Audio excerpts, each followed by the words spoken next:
Alright,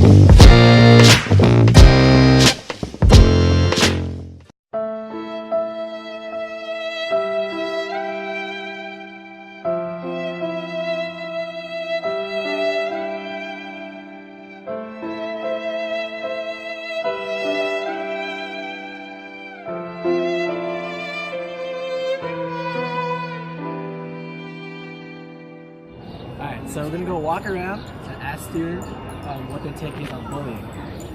We're going to pass out stickers to anyone who also joins the anti-bullying movement. Alright, so we got Case and Chafee here to give us his take on bullying. Alright, so I think bullying's very cool, and I think everyone should be treated equally because everyone's created equally. So Case, are you willing to join our peace movement? Definitely.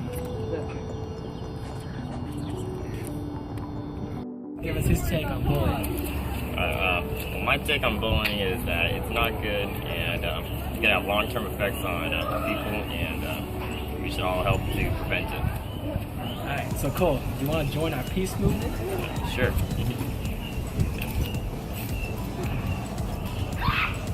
Alright, so we got Russell Gray here to give us his take on bullying. Well, I think a lot of people think that bullying doesn't really happen because they might not be seeing it in, in the locker hall or in the hallways, as, the L building or whatever. But the truth of the matter is that it really does happen. It could be happening behind closed doors. You never know at home. So just because we don't see it happening in these common places doesn't mean that it's not happening. So I think the best step to raise awareness is to realize that it's actually happening and not to ignore the fact that it is happening, even though we're not seeing it. It happens. It happens. Alright, so Russell, do you want to join our peace movement to end bullying? I mean, I'm not.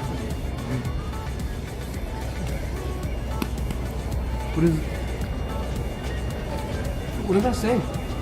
How often do you see any situation of bullying?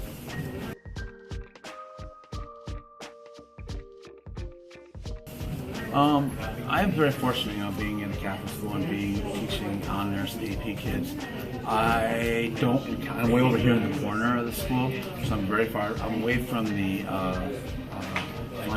lunch area and stuff like that, so I don't see it. I can't remember the last time I've seen it. I'm not saying it doesn't exist, just that where I happen to be, it's not as visible. Do you have any advice on how to cope or deal with bullying? I think the main thing that has to happen with bullying, where I think you could really address bullying, is everybody has to address it when it happens. And a lot of times the person being bullied isn't in a position to defend themselves, and that's why they're being bullied. So it's up to anyone who happens to be around or online and is aware of it, that they come to the defense of the person that's being bullied, or that person that, if you see it, let someone else know that it's happening. Okay, so we have Miss Moran here to give her insight on bullying. Moran, what is your opinion on the topic of bullying? I've been bullied and I could be a bully, but I don't think it's right and I don't think it's kind, and it's just unnecessary all the way around. Have you had any personal experience with bullying? Oh yeah.